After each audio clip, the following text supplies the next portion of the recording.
You are now listening to Asking for a Friend with TalkDoc, sharing insights through real, honest, and practical ways to improve your communication and relationships. Featuring your hosts, Dr. Pamela Kreiser, Meredith Edwards Nagel, and Teighlor Polendo. I have very exciting news for you ladies. Okay. Oh my God, you're not pregnant. Don't do it. Hey. That's Meredith's week on motherhood right there. That's the reaction. No, I think we're done. My exciting news is that we've gained a new listener. And it only took season 5 for my husband to officially listen to the podcast regularly. I didn't ever want to ask. That's a weird thing to freaking ask. But I was able to communicate. I thought it was shitty. And so now we have a new listener. So there it you is. Go, ladies. All right. Welcome. Welcome to the family. That's very good. We're talking to you tonight. That's right. So our episode tonight is on boundaries, and maybe he needs to hear this. We all do. Actually, you could quiz him later on what was the content of this episode. Ooh. Right? Yes. Because I quizzed my husband recently and found out that he was listening, but lately has not really been caught up. Oh, no. But I was literally thinking, if my spouse was talking about my relationship on the regular, I'd want to know what they were saying. True. Just to be honest. I think he wants to listen so he can hear how many times he wins, because he does win a lot. He wins a lot. That's so annoying. So annoying. Mm-hmm. All right. So boundaries are incredibly useful. I didn't really understand them before, and I didn't realize what a blessing they are to everyone involved, not just to the person putting a boundary in place. But aren't they mean, Teighlor? If you set a boundary, aren't you just being mean to everyone around you? That might be a belief about them, but no, that is a myth, actually.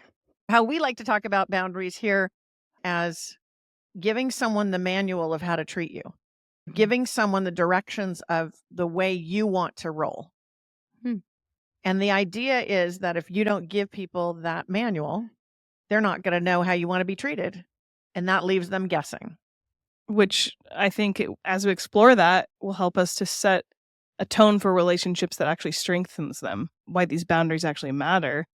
In fact, boundaries help strengthen relationships. Because I hear that sometimes people will say, you can't do a boundary because it's going to hurt the relationship. I would challenge that idea and say, I think not having boundaries is mean. Because then you're making everybody guess, and then you're pissed off if they don't do your preference, but you have never told them what the preference is. Yes. Right. With each other. Exactly. We get annoyed when people don't respect a boundary, but if you never put it in place, that anger is misplaced. And I think there's some people in our lives, think of a roommate or maybe a friend visiting for the weekend who doesn't necessarily know what your daily preferences are. If you don't communicate them, they might think what they're doing is normal.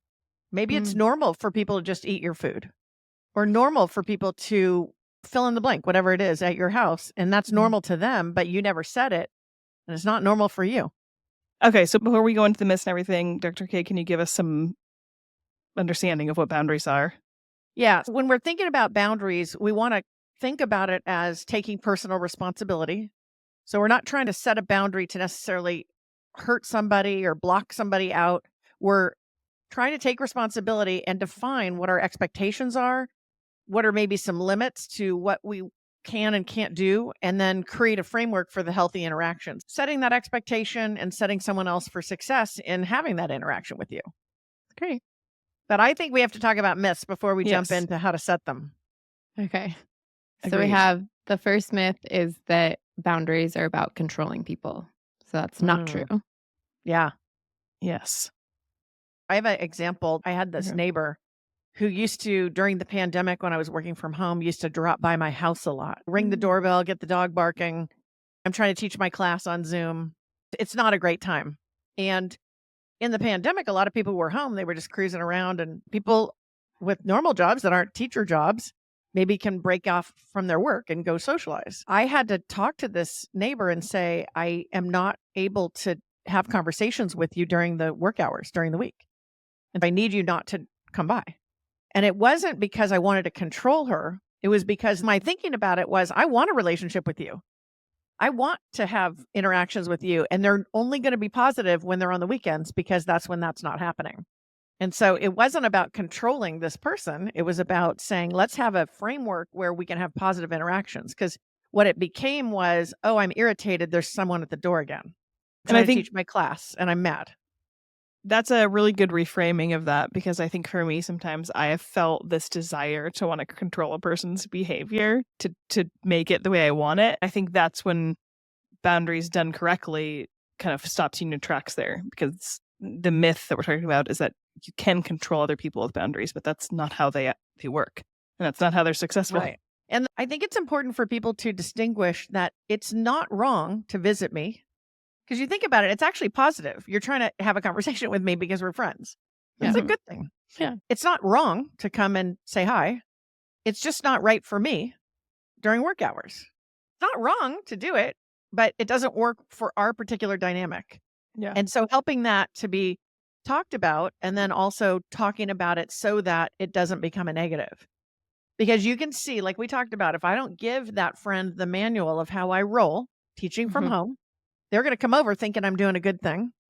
And the mean thing I did was not say something. Because that's mean if I don't say something. Yeah. Because it's not fair, because they're thinking they're doing a good thing. And I'm thinking, oh, geez, here you are again. But it's really on me for not saying it, I think, because it's well motivated from the other side. Yeah. Came And over then to say hi.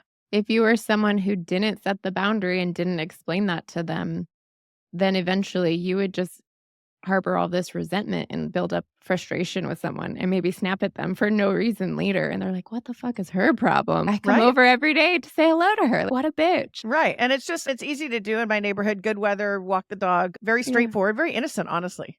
Yeah. But I wonder when someone hasn't set a boundary, then are blown away with a reaction. Oh, like, yeah, I didn't even do anything. I think that happens. Yeah. It's a kindness you're giving someone. That gets to the second myth, which is setting boundaries is rude or mean. I'd say they're kind and necessary. Yeah, I like that. I think too many times people haven't really set boundaries or thought through the boundaries and set boundaries. And because of that, they might even come off rude. Yeah. But I think if you really set it the proper way, it's not rude at all.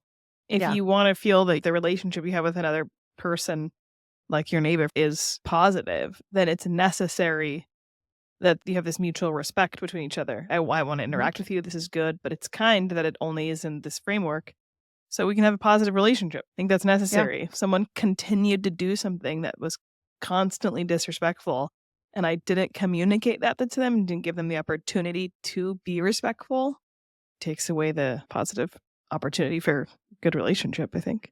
Yeah, I'd like to highlight what you just said. By setting a boundary, you give someone an opportunity to change. You give them a chance to save themselves. Yeah, saving face for them, really. Because I could answer the door and be like, you again, and start having bad feelings. But you give them a chance to change, to make it better. I think that's important in this conversation. I like it. I also think that this is a buzzword and it gets misused. Yeah. Similar to our episodes on gaslighting, it's just a popular word right now, honestly. And I think people use it as punishment and not a boundary. Like you did something and I'm like, boundary, we don't talk anymore. I don't think that's what it is. I'm setting a boundary, you're out of my life. Yeah, that's how I see people canceled. use it more. Yeah. I think people just use it more like a punishment and say, oh, I need boundaries in my life and we're just not talking to you, instead of maybe like having a conversation saying, hey, I don't appreciate that. Would you do something different? So then we would want to make another distinction, which is boundaries are for relationships we want to keep. Yeah. That's how we're talking about it. Now, we do acknowledge that there are some toxic things that go on. There are relationships that need to be terminated. I get it. We get it. But what we're talking about here on boundaries is this idea that we have relationships we want to keep. And because of that, we want to put some healthy expectations and frameworks in place so that we can have that good relationship. I love that we do this conversation where we say, okay, this is about relationships we want to keep. We've done that on a few topics in this podcast. I think what I like about this one is it doesn't mean that you're listening now and you're like, I don't know if I care to listen to this because I don't know if I really want an intimate relationship with this person or really close. But I think that's the key, is I have people in my life, family members or coworkers, people that you're just going to interact with, and having clear solid, kind boundaries will help those relationships. It doesn't mean they have to be these extremely close people to you. They're about you. They're not about the other person. I have a light bulb moment for me. No, I think that's good. And it's good to say these are relationships you want to keep and relationships that are in your sphere. At work, you're going to have relationships with certain people. You just interact with them. That's just how it goes. Yeah. And because of that, you want to have boundaries in place. So what's another myth? The third myth is boundaries are about keeping people out of our lives, not in them. Yeah. So talk about that one for a minute. I think that you touched on it, Teighlor. This sort of like idea of a boundary is to say, oh, you can't come any closer to me, or you're out of my zone. But what you just said, Dr. K, is the exact opposite of that. It's about people are in your sphere. Your coworkers, your friend, your neighbor, family member that you have to interact with every holiday, or people you genuinely want to interact with all the time, but you need to have better boundaries with. Because honestly, this is just going to make your relationship easier. People who are in your life that you're going to see regularly, and having boundaries will just make those interactions go smoother and easier for yourself because you are able to communicate what you want. And then eventually you're going to teach us how to have that, right? Yeah. We are going to get to that part. But yeah, I like that idea, communicating that. So our last myth? Yeah, so the last myth is about justifying this boundary to someone, that you have to explain it or make them understand your why. So you're saying that the myth is that boundaries are up for discussion? Yeah. Or explanation. Is that it has to be justified, that I have to explain why I'm setting a boundary. And I think the reason you're not a fan of that is because people will then talk you out of like, no, that's not true. You're great. You don't need that much sleep. No, you've worked hard enough. Right. Just come out with me. People definitely challenge our boundaries. We'll talk about that in a few minutes. And we believe that boundaries can just be stated, but they don't have to be explained or justified. And if they are, sometimes people talk us out of that reason for the boundary. It doesn't mean you don't give it occasionally, and we'll talk about that too. But that idea that my boundary is only valid if you approve it, that's a dangerous place for sure. Yeah. Especially if you're interacting with someone who is boundaryless. Okay, so how do we make this boundary? We know what it is. We know some myths about it, but what are we going to do? Yeah, what do we do? How do we set it? We took the formula from Dr. Nicole LaPera, and we had used her formula for creating boundaries, which we really like, which is create, state, and maintain. So in the creating part of this, that would require some self-reflection into your needs, right? Absolutely. That's got to be the first place. Yeah, I think you have to start with the idea of why do I want this boundary? What is behind that? And ask yourself that question. So that's the self-reflection. And I think I would also say question the validity of it. So if you go back to the example I gave with my neighbor, what's my why for creating that boundary? My why is that I'm trying to work and I can't have interruptions because I'm conducting a live class all over the internet. So my why is pretty good. Okay, so when we talked about it needing to be justified, you don't have to justify it to someone else, but it should be justifiable. To yourself, I think. You don't want to just make all these crazy rules that are rigid and make no sense. That's right. Crazy. And I like that idea. You've thought through your why, but it's not just to make a rule and it's not just to be mean to another person. That's good. Okay. So the communication of the boundary needs to be clear. This is direct communication, not indirect communication. Okay, so we create it. We've thought of our why. It's a good reason. Can we do just an example? I love anything with physical touch because it's so black and white to me. Okay. Because you have a clear, they touched you, that violated the boundary. So I've had someone give me a back massage at work and I felt so uncomfortable. And I was like, what to do with this? Yeah. Because you don't know the person, right? Not really. I just met them the day before, as a flight attendant does. Meredith is already getting creeped out by I'm this. like, what the what? But walk me through, what would a bolder Teighlor have done? What would a bolder Teighlor say? So, well, what's your why? My why is because it's non-professional. I feel uncomfortable, feel weird being married also, just that side of things. Okay. So your why is that this touch is overly intimate for the type of relationship you have. Yes. Yeah, that's It doesn't match that relationship. great. Yes. Okay. And now you're going to state it. Get your damn hands off me, you creep. Yeah. I'm all about the body language in that one. Yeah, true. So how do you express a boundary Just please assertively don't. in that situation? That's a great question. What do you think? I don't know if it's because I'm a woman or because I was raised to be sweet or nice, which I don't think is just a negative thing. But in this instance, my first thought is don't make him feel uncomfortable, but tell him to please stop doing that. But also, I'm uncomfortable. So why am I worried about making you comfortable while I'm uncomfortable? That's good. The problem with stating it directly is that you might hurt their feelings or make them uncomfortable. But you're right. That's a trade-off regarding how uncomfortable you are. Yeah. So you're saying there's going to be stress. Ooh. Yes. So that's such a good example because I was very stressed. If I say something, that's stressful. But if I don't say something, also so stressful. Yes. Okay.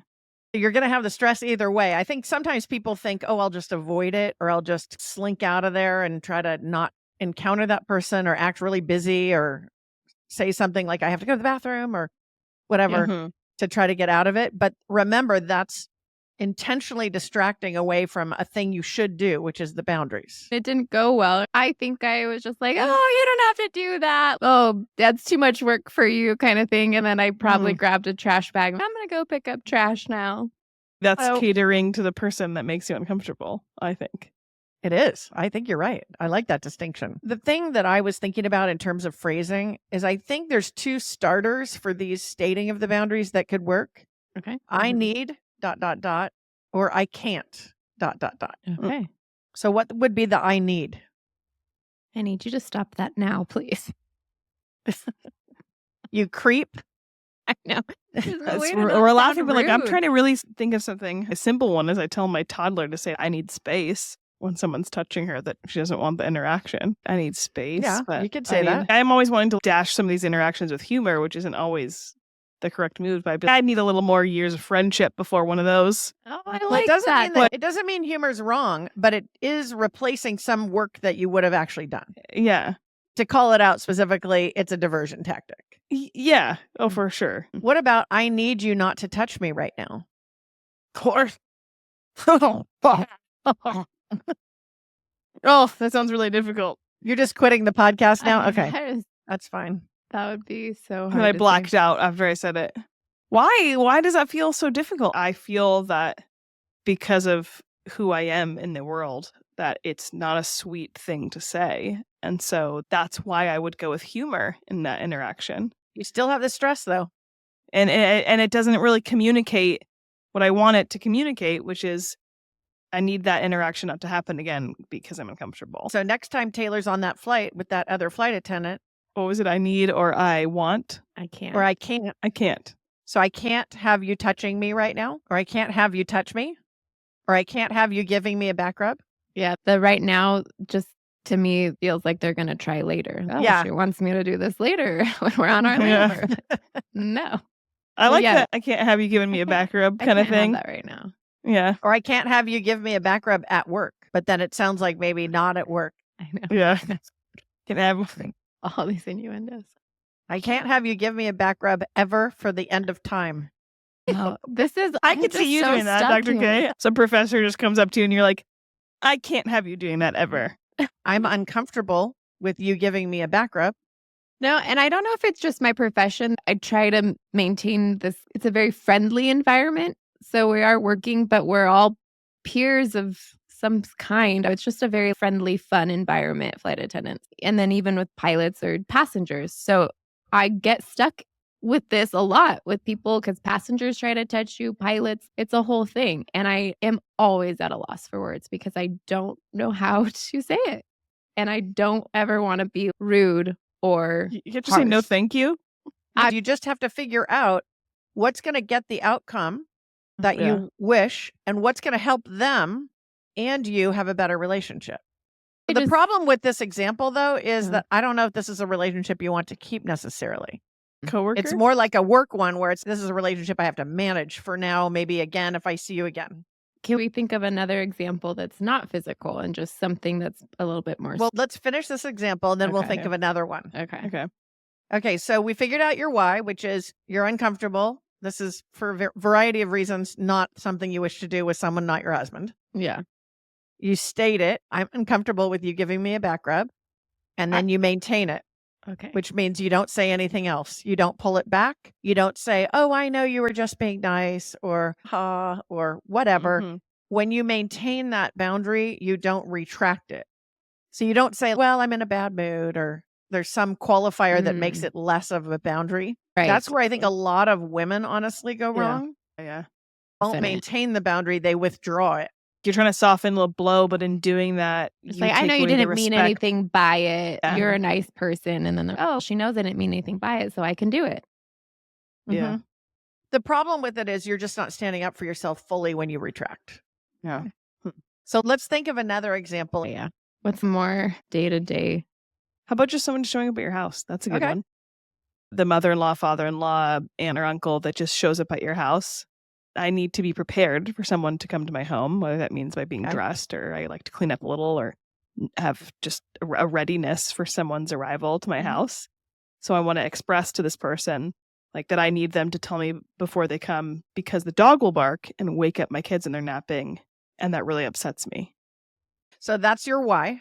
Yeah. So how are you going to say it to Uncle Bob? Yeah, Uncle Bob.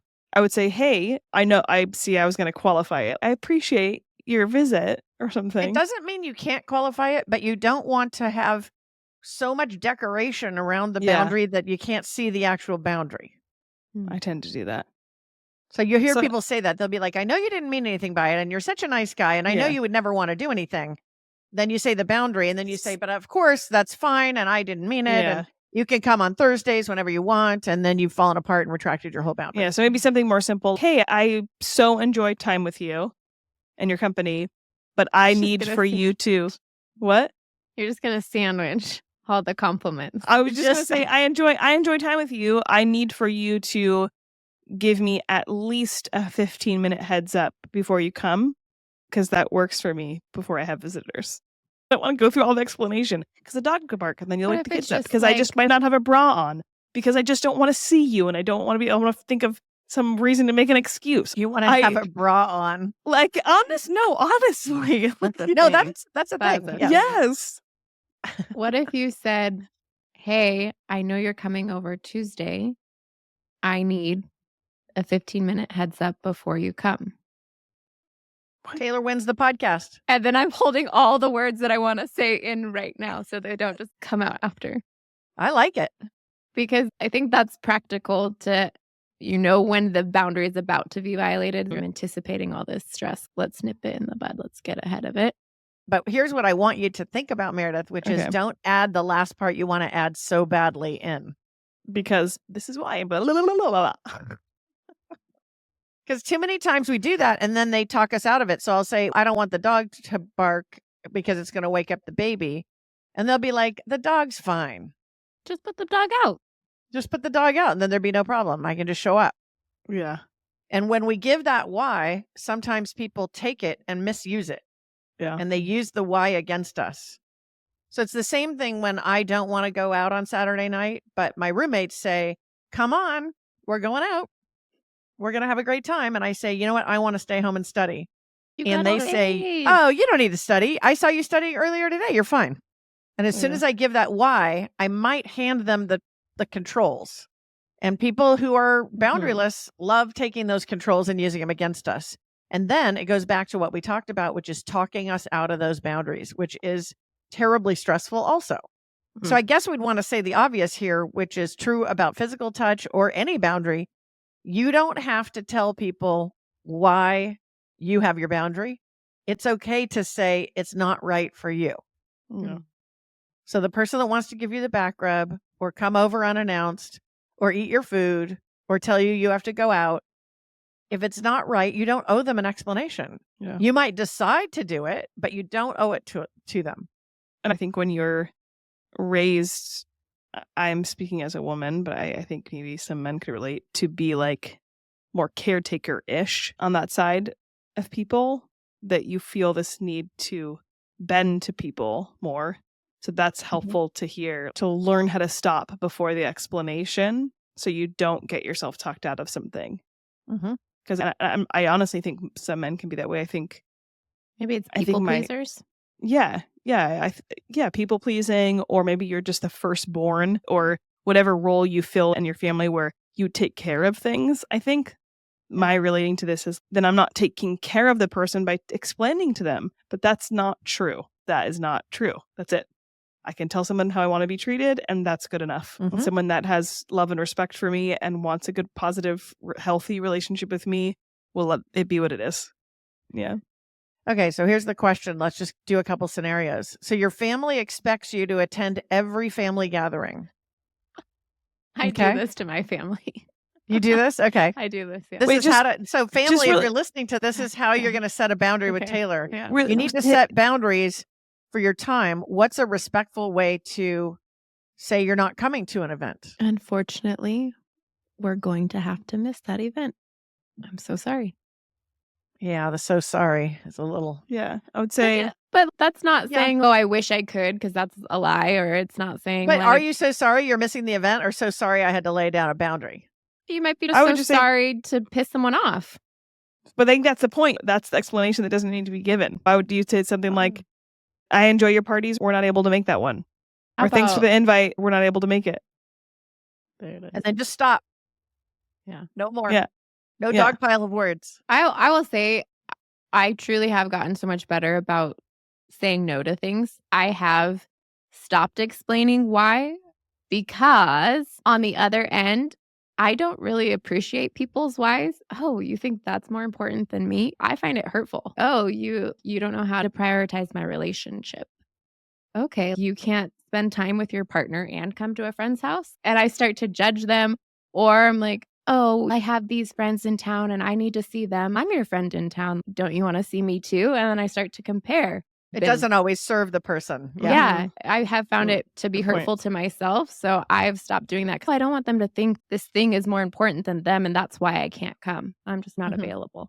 All right. Here's another scenario. Your boss frequently asks you to work late, even though you've expressed that you need to leave on time. What do you do? Yeah. Even though you said you would like to leave on time. And isn't part of the strategies of setting a boundary being consistent in the way you keep them? So I would say something like, I understand there's quite a bit of times where you want me to stay late. I have communicated to you before. I am only able to do that on rare occasions. And tonight's not one of those. Oh, Meredith. You opened yourself up, though. You opened the window. Yeah. Oh, I can't do that only occasionally. That's the boundaryless person is going to say, oh, tonight's the night. I need you to work. But I said tonight is not the night. Okay. Okay. Then the next night they do it, though. This scenario is frequently being asked to stay late. Yeah. I need work requirements to be done during work hours. And then just go like this. That was good. Just cover your mouth. Don't say anything else. Cover your mouth right away. Oh, man. That was good. You stuck the landing on that. Can I say that to my toddler when I put her to bed? I need this day to be over. Good night. I like that one. That's good. Okay, so here's another one. Your family member insists on discussing topics that make you feel uncomfortable, despite you asking them to stop. They just do this with some frequency. You've asked them to stop. What do? I get up and leave. You could, but that's not setting a boundary. That's just leaving. All right. I have asked. I'm uncomfortable. Please stop. Okay. Meredith, you got one? Oh, I'm struggling with this one. I genuinely, Yeah. I mean, you could say something like, I don't want to talk about this, but if you keep bringing it up, then I won't be staying in the conversation. Because we haven't really talked about that, but that's part of the boundary, right? Is that there's going to be a repercussion. Could be. I will not be continuing if you keep breaking the boundary, right? There has to be some end to it. Yeah, I don't think you want to threaten your way through boundaries. Right. It's more about expressing needs and saying what you can and can't do. I'm not able to talk about those topics with you. And if you bring them up, I won't be staying in the conversation. For me, the strategy with this one is basically you're reiterating your boundary and you're trying to do it as calmly and assertively as you can. Yeah. It's Finding a rhythm in that one, which is hard with family members. And I think sometimes people get trapped in roles. I have a student who shared with me that she has parents that are divorced and they like to shuttle information through her. And she doesn't wish to be the person. Sometimes it would be email or it'd be objects. And she said to me one time after lecture, she said, I can't believe I'm doing this for 10 years. And she said, I've got to set a boundary right now. And she said, you know what I'm going to do? I'm not going to talk to either one of them. And I said, that is not a boundary. Because she said, I'm sick of it. Yeah, no, but that I think we should talk about a little bit because sometimes you get to the end of your rope on this stuff and you just want to yell a boundary at someone. And say, stop sending me emails you intend for dad. Just email dad directly. This is so dumb. And that's where she was in this moment. You told her to say that? This is so dumb. Well, she wanted to, but she said I agreed to it, I think when she was like 15 or 16, and now she's 26, and she's still doing it. Yeah. How am I still accepting this, even though I never wanted to do it in the first place, and I found myself in a 10-year rut? Yeah. So what's the boundary for mom and dad? I will not be communicating on your behalf. You know what's hard with that? Yeah. You're saying this person's been doing this for so long. We change, hopefully. We evolve as people. Our relationships evolve and change. So thus our boundaries will, or they will develop.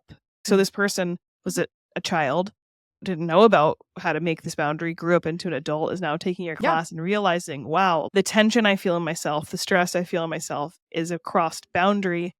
And a need that I didn't know how to articulate. So create a boundary with people that have never had you have them before. Yes. Get ready for them to be pushed back. Make sure that when you have them in a way that's calm and assertive.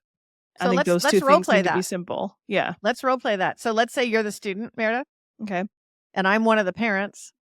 So you say to me your boundary, which is?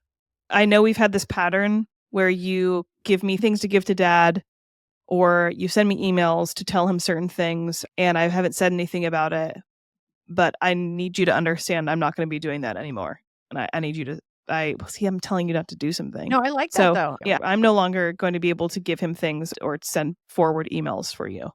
And then here's the pushback. But you've always done it, Meredith. And it's always made me uncomfortable. Oh, so prepared. Love it. No, but sometimes people say that, or come on, you can do it. Yeah. You've always done it. You can do it. It's not that hard to forward an email. I think that's what's hard with family, or they obey it for a long time. And then I would imagine a student of yours, then all of a sudden a holiday comes or something happens and you give in sometimes. And then you let down your boundary, but then that person's weaseled themselves in and they know you let it go. And that's what's hard is I would say, don't beat yourself up if you have relinquished your boundary. Just try again. Just try again. It's so hard. That's true. But also don't relinquish your boundary. Yes. Well, yes, of course. Yeah. Be perfect. But if you're not, it's fine. I'm feeling so called out in a lot of this. Oh man, I feel like I've let a lot of boundaries slip. And I'm like, damn, I think boundaries could be changed. I don't think you always keep every boundary. Yeah. But I would say though, if it's really worth being a boundary, if you've really thought through your why and it matters to you, it's important to stick with it. And when you relinquish it, then you're teaching the people around you that you don't mean what you say. Yeah.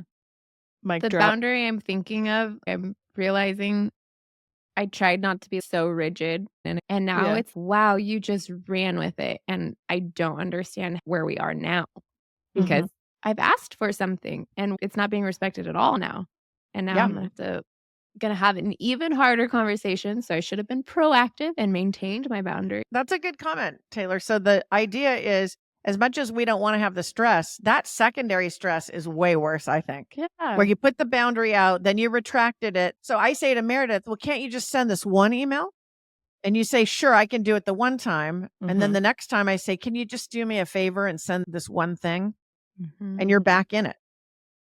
Yeah. But you're also maybe bitter because you set the boundary, you said you didn't like it, and now you're still doing the dirty work that you didn't want to do. I'm getting a little snippy and I'd be like, why are you doing that? And I'm, instead of just having a calm, cool, collected conversation of this is my boundary, please respect. Now I'm also helps to know because the boundary is not about controlling another person and people will try to push them or try to make special events happen. It's about what you need. And why does that need to be drama? Also, Right. this is not about you. This is about me. This is all on me. So let's do another scenario and let's do some more boundary turbulence, some pushback on the boundaries. Okay. I am the roommate that pays the extra $50 a month for the parking spot. Okay. Okay. And you park in my spot when you want to, even though you don't pay that amount. Right. So I come upon the spot expecting to park there and your car's there. What should I say to you to set the boundary? Please don't park in my parking spot. You can say, please don't park in my parking spot. That's closer. But can't I just do it once in a while, Teighlor? No. What about when you're not home? It's too hard to predict when I'll be home. So I need. Okay. So I need you to not park in my parking spot again. Yeah. Is that it? That's it. And then she sticks the landing. I was going to So say, I can't have you park in the spot I pay for. I like that one too. That's good. So let's examine, though, the other side of this. So we talked about your why for having the boundary. My why is I pay for it and I want that amenity that I pay for. That's my why for having the boundary. Mm-hmm. But when you have people that push against you and you feel bad about setting a boundary, I think one of the ways to make yourself feel less bad is to think about their why for breaking it. You have the spot, and what's that roommate's why for wanting to just be in your spot? It's convenient. Why are they parking there? Selfish. Okay, selfish. Yeah. When you look at it, you're looking out for your own self rather than me. Yeah. Maybe convenience would be another thing. Yeah, convenient. Entitlement. I think some of these can be. I feel Yeah. entitled over you to do something, or I've done something towards you for so long, then you've just abided by it. Why wouldn't you continue? It's not So a big I think deal. the key You're is to so match up rigid. my why for creating it against your why for breaking it. No. So my why for creating it is because I paid for it and that's an amenity that I value. Your reason for breaking it is you just don't want to park down the street and walk a little bit. You don't want to be inconvenienced and you just want what you want. That doesn't stack up very well against my why. But are we hashing out? Are we having that conversation? No, I think that's internal. No, I think it's internal, but you'll feel less bad about saying, I need you to not park in my parking Right. spot because you're feeling less bad because basically they're only doing it because they're self-centered. You know, it's the same person that eats your food, who your roommate, who eats your food. You have your food set out. You have a very specific financial situation that requires that you're very careful about your spending. So your why is very centered on financial responsibility, and your roommate eats your food. So set a boundary and they break it. They eat it anyway. I think that's actually a good. Can we do this one about roommates? I've heard Do this it. so much where two people live together and they have a shared living room kitchen. And one person is, I always buy the trash bags and I'm always doing the cleaning of the shared space. Can you do one where you make a boundary where a person is You to not, clean. I can't be the only one purchasing trash bags for the kitchen, and I need you to participate in cleaning our shared living space 50% of the time. There it is. Did it. Some of I this actually is really hard feel because proud. to me it comes across so harsh. I would never talk that way to someone. I need you to do that. But why is that? See, you're falling into the myth. You're believing the myth. That is harsh to tell someone what you need. I agree. It's the back massage. We're circling back. Like, Yeah. I would think of all your boundaries I'm going to think about as someone awkwardly touching me and massaging me. It's not harsh for me to say that makes me uncomfortable. I don't want that. I know. But I think we've been trained for some reason in a certain way, whether it's family or culture or whatever, that says, don't hurt somebody while you tell them what you need. That's not necessary. That's trash. That begs the question, though, is let's say you're listening to this and you're saying to yourself, I don't really have boundaries. I need to get some. I don't think the strategy is to listen to our podcast and then just yell your boundaries at everyone because you've had it. Right. Mhm. And if you are like what we've described, someone who doesn't advocate for self as much as a tendency, then maybe you start doing it in little ways. No. I need you to put your dishes in the dishwasher before you leave for work. Like a small thing. Yeah. I need you to do your dishes. I need you to not leave your dirty dishes. Okay. But I don't especially think in the home. I think that's a good distinction to say, do I have that boundary just to control somebody or do I have that boundary because it's something I need? Okay, good. I Okay, need that's a not good to one. do your dishes. Have the That's- conversation, practice it in yourself. know how to reiterate it calmly and assertively. Be able to make, and if you're going to you might have to reiterate it. So make sure it's concise so that way you can memorize it. And my student, by the way, when she said that she needed the boundaries, I said, what are you going to say? She said, I'm going to write a letter to them that says, Dear Mom and Dad, I quit. And she said, no, really, what should I say? And we started working from there. Oh, man. Because she said, I just don't like the role. I think I'm just going to quit my job. She said, I didn't even sign up for this job, but I somehow became the go-between. And that's always helpful for me, is to bounce things off of other people. Hey, do I sound nuts? Hey, is this crazy? Hey, am I asking too much? And somehow my friends are always like, no, that's not crazy. You should. Like, girl, I tell you when you're crazy. Don't worry about it. I know. She's got me. And I think also that facilitates sort of a practice. So you're in some ways, if you bounce it off somebody and say, I'm thinking of setting this boundary with my boss at work. If I said it this way, what do you think? It's doing something else besides getting validation or checking. It's also you're trying how it sounds. Yeah. I think you need to practice them before you say them. That might be by yourself in the car, or that might be with your friend. But I think you need to practice. The more difficult it is, the more likely you need the practice. Once again, thank you for joining us today. Please remember to rate, share, and subscribe to our podcast. And thank you for listening to Asking for a Friend. Let us know what you thought of the episode. Our email is hello@afafpodcast.com. This show is for educational purposes only and is copyrighted. Written permission must be granted before syndication or rebroadcasting. Thanks for listening to Asking for a Friend with TalkDoc.